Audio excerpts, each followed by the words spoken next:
Explore the vibrant arts and culture landscape of Michigan, a state with a thriving creative ecosystem that has birthed iconic movements like Motown and the Purple Rose Theater. Home to legendary musicians, writers, and artists, Michigan boasts a rich tapestry of cultural heritage known worldwide. Michigan Creates is a podcast series that will connect listeners with gifted artists and cultural institutions that are nurturing Michigan's vibrant creative landscape. This is Ara Topouzian, host of Michigan Creates. Now, if you're an aspiring writer, this might be the episode you'll want to listen to more than once. At least I hope you will. I get to talk to a best-selling novelist, Stephen Mack Jones. We're going to talk about his series of books based on a character named August Snow.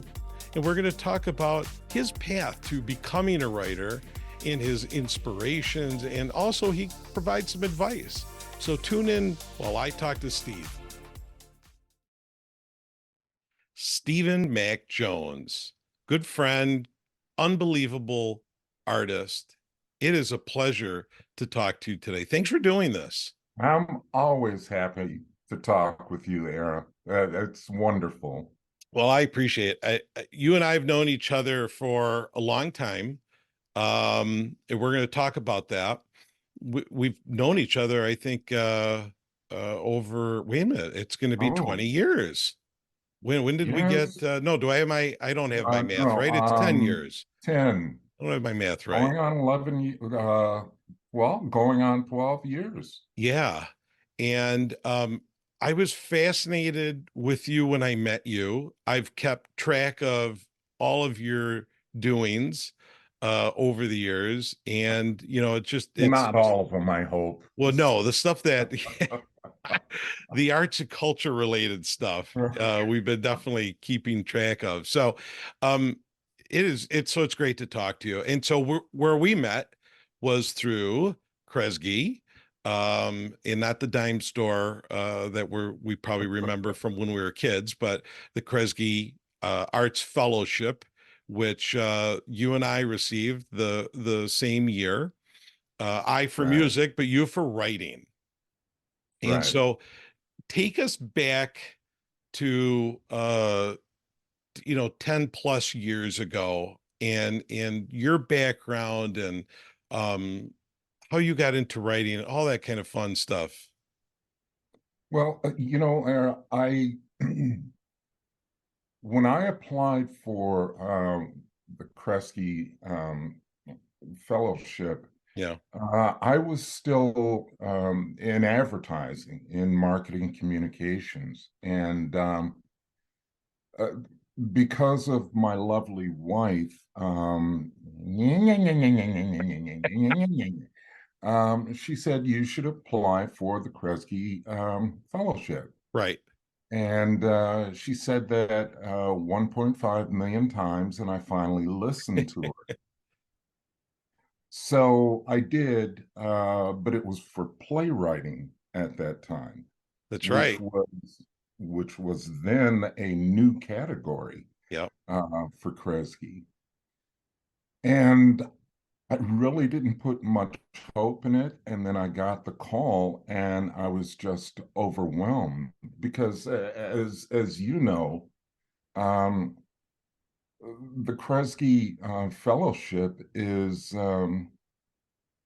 it's prestigious, it's generous. Yeah.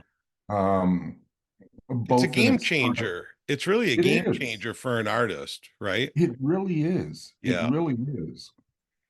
Yeah. And talk about that. Talk about that, Steve. Talk about how it was a game changer for you. This was the first time you had applied for the fellowship, right? Okay. Yes. So first time doing it, same as me. I had no hopes of getting it. And then just as enthusiastic and as surprised as you were, I was as well, for getting that similar phone call. But I've often said it's a game changer for artists in Detroit. How was it for you? Again, you were doing, you had your day job doing communications and advertising, somewhat related a little bit. And then, but your passion was playwriting, also poetry too, if I'm not mistaken. You started with all of that. Talk about the change then. Like, what did that do for, let's say, your playwriting at that point? Or did you change streams? It was just a this wonderful feeling of uh, being seen, Yeah. feeling like your art was being seen, and in an especially meaningful way. As you know, it's a generous. They cut you a generous check. Right. Um, but that was just the beginning of the support uh, that Kresge Arts in Detroit uh, gave me. They follow up with meetings to support your art, Yep. uh, The networking. personal advice. Yep. Um, so yeah, it was a game changer in that I finally felt seen. I finally, Validated. yeah, exactly, Yeah. validated. Yeah. Right. So Um, from that yeah, point, Steve, did you go from playwriting to novel writing? Because we're going to get into that in a little bit too. When did you make the yeah. switch, I guess, if that's You such a know, thing? I made the switch 4 years later, Okay. after the Kresge Arts Fellowship. And I made the change primarily because after I was for all intents and purposes retired at that Right. point, which meant that uh, I was the one fixing breakfast and getting our youngest child, our son, off to school and getting my wife, Mary Kate, to where she had to be for work. Right. So by the time all of that madness was done, it was like 9 o'clock.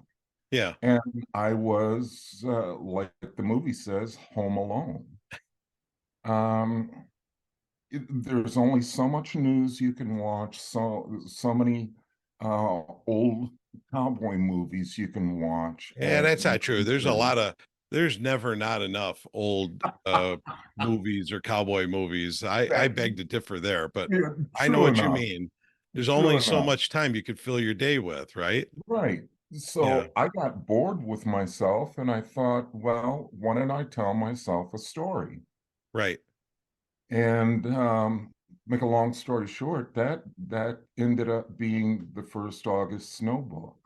So let's jump into that. So you've got, if I'm not mistaken, four August Snow novels. Who is August Snow?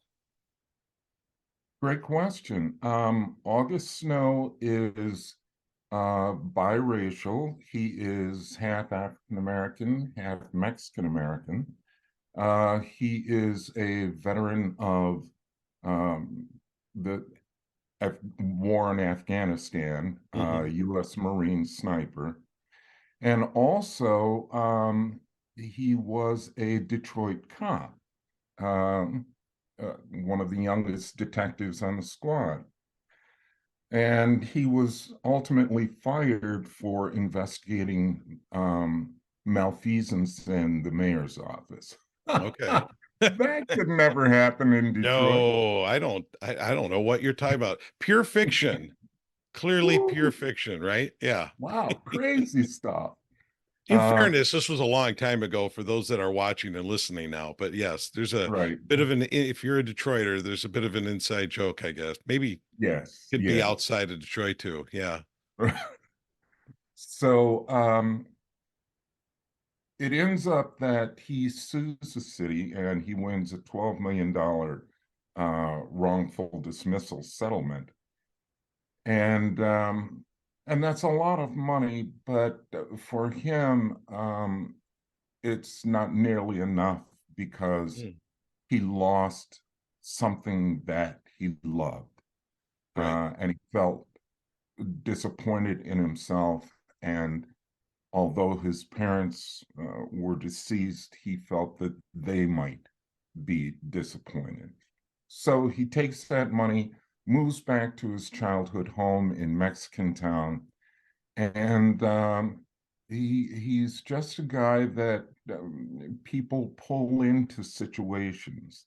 Um, they trust him, and he knows through his own experience that there is this dichotomy between the law and justice.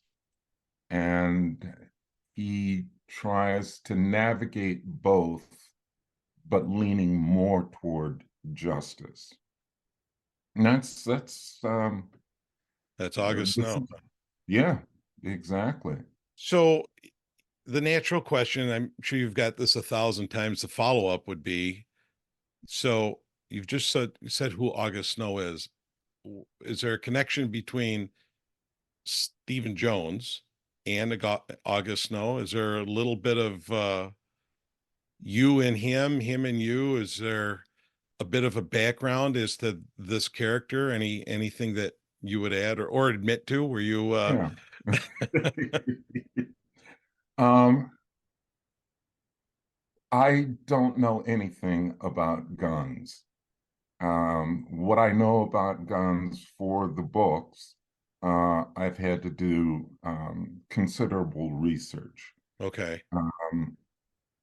I'm not a military veteran, so um, I studied up on veterans issues and the war in Afghanistan.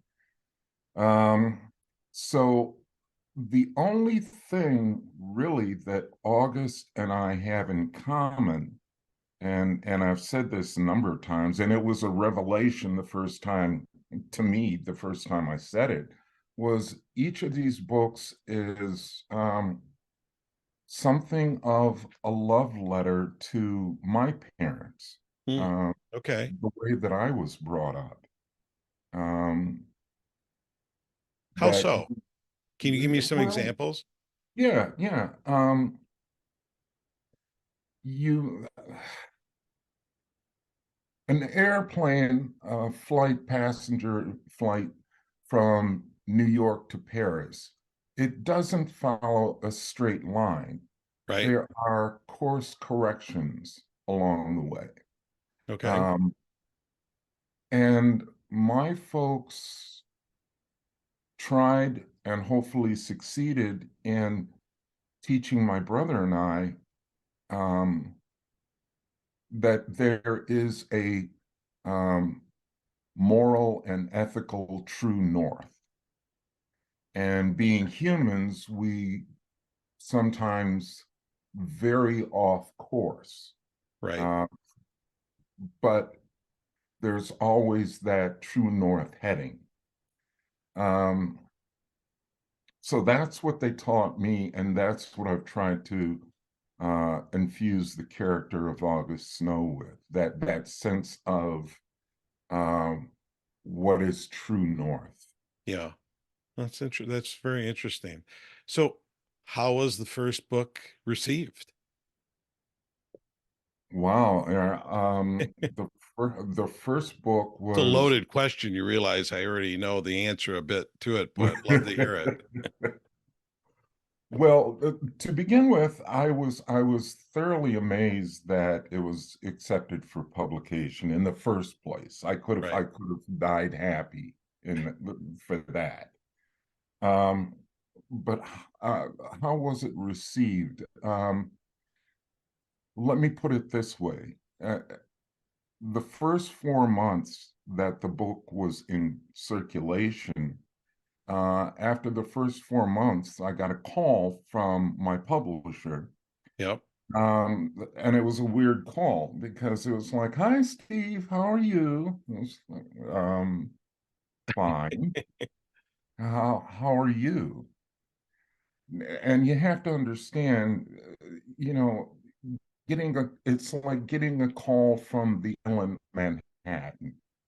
Right. Um, so I wondered why they were calling. And after all the niceties, and my editor said, "Oh, by the way, Steve, we were wondering how the second book is coming. Right. And I said, fine, you should have it in 5 months. Oh, wonderful. So we hung up. I hadn't written word one of the I, second I book. figured that, but you gave a good answer, didn't you? You gotta leave some doors open. Right. Um, but the book itself won a number of awards, and through all of the veiled mystery that is publishing, Yeah. I found out that it had sold uh, 5 times what they expect That's uh, great. for a new book through Yeah. that publisher. Right. Um, so it did well, and it was a constant source of surprise and gratitude for me. Right. Which led to three more after the first one, and your fourth one is recently out. Yes. Um, what's next? Do you anticipate doing a fifth August Snow? Do you have other things that you're thinking about that you would like to write about? Oh, hell, Ara. I didn't expect to write two. Yeah. Um, I'm thinking about a fifth, and it takes me a while between tossing things around in my head and actually sitting at the laptop. Yeah. Um, but I do have two other projects that I'm working on right now. They're not August Snow related. Um, Great. and we'll see how that goes. Yeah. Well, we wish the very best for all of what you do. Um, Steve, as you were talking about August Snow, you had a lot of Detroit references, a lot of Michigan references, and so that's important to you to play, pay tribute, I guess, in a way of Detroit. Yes. Let's talk outside of just you as a writer. Let's talk about the importance. This podcast is about really featuring Michigan artists, all types, and even the organizations that support artists. But let's talk about the Michigan ecosystem for arts and culture. Yes. Are we Yes. are we a flyover state? It's a term, it's used throughout different industries where people then just don't pay attention to Michigan. But how Right. important is the arts in our home state of Michigan? It's very important, and I think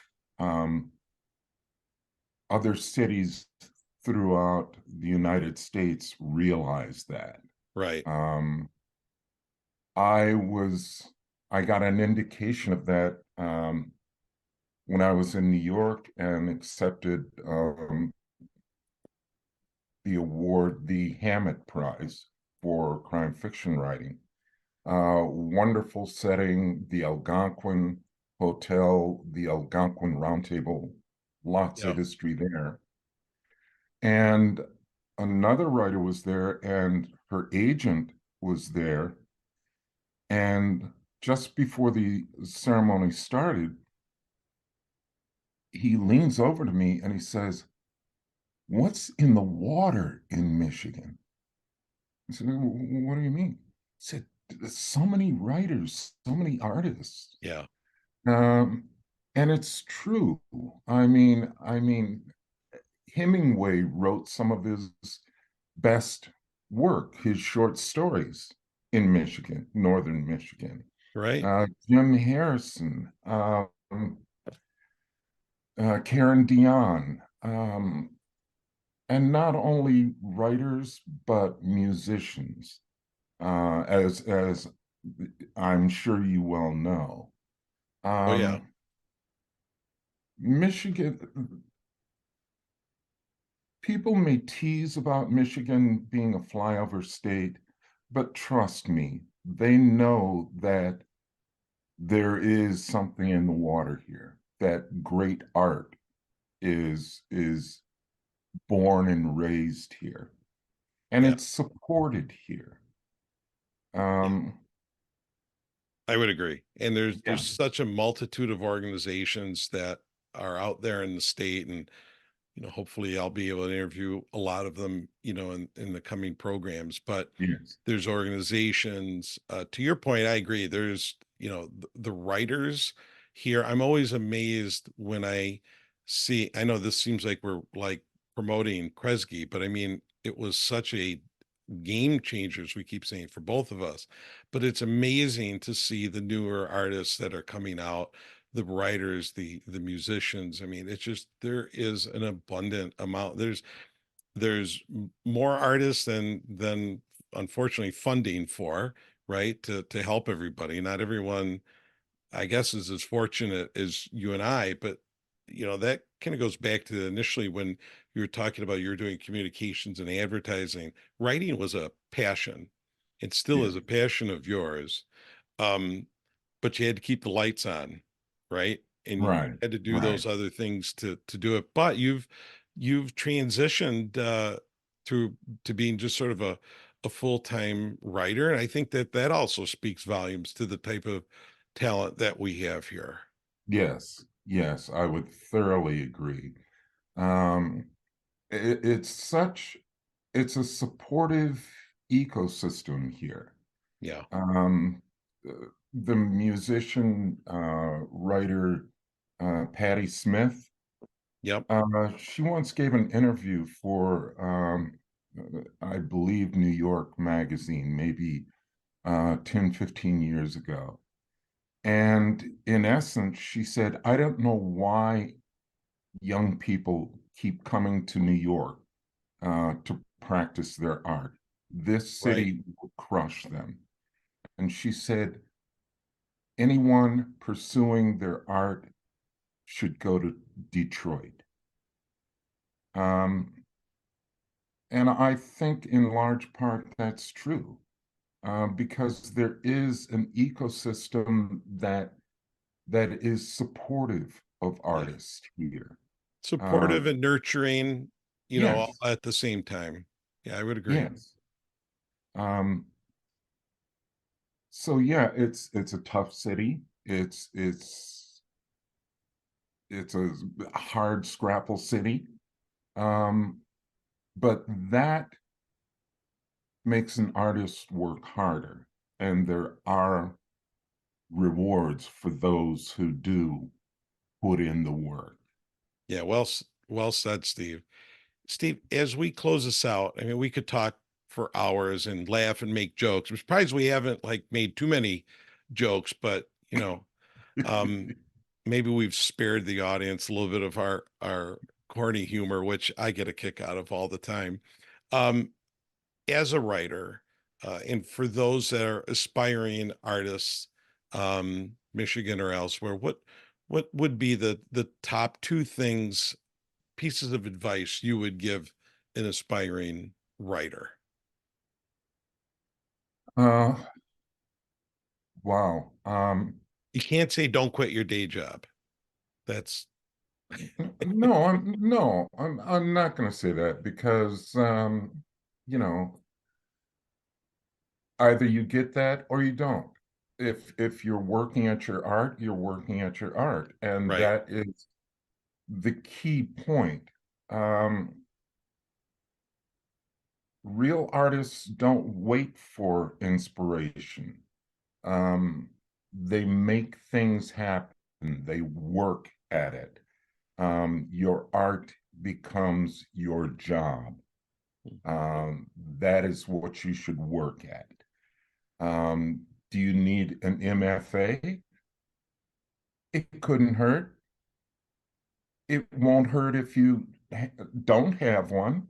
Right. Um, there is no single path save for considering your art your job and the willingness to try and fail and get back up and try again. That's that's my methodology. Right. That's great advice. Yeah. Definitely great advice. Well, Steve, we've run out of time. We definitely want to encourage our listeners to check out more information on you. You can certainly Google your name and you come up everywhere, all the good websites. But your website, your official website, I knew I'd get some bad joke in there. Your website, though, is stephenmackjones.com. So we ask everybody out there to check it out, and grab a book, grab an August Snow book. So I know I enjoy them, and I enjoy you. I enjoy talking to you and watching all of the great successes that you have. And, we're physically maybe 5 or 10 minutes apart, but get to see more of what you're doing online every day. So, Steve, thanks for being on my program, and Thank you, Ara. I wish you all the best. You are a marvel of a human being. You're a great man, a fantastic musician, and it's an honor to be here with you. So thank you. I appreciate that. Thanks much. Thank you for tuning in to Michigan Creates. For more information about our podcast series, I invite you to visit michigancreates.net.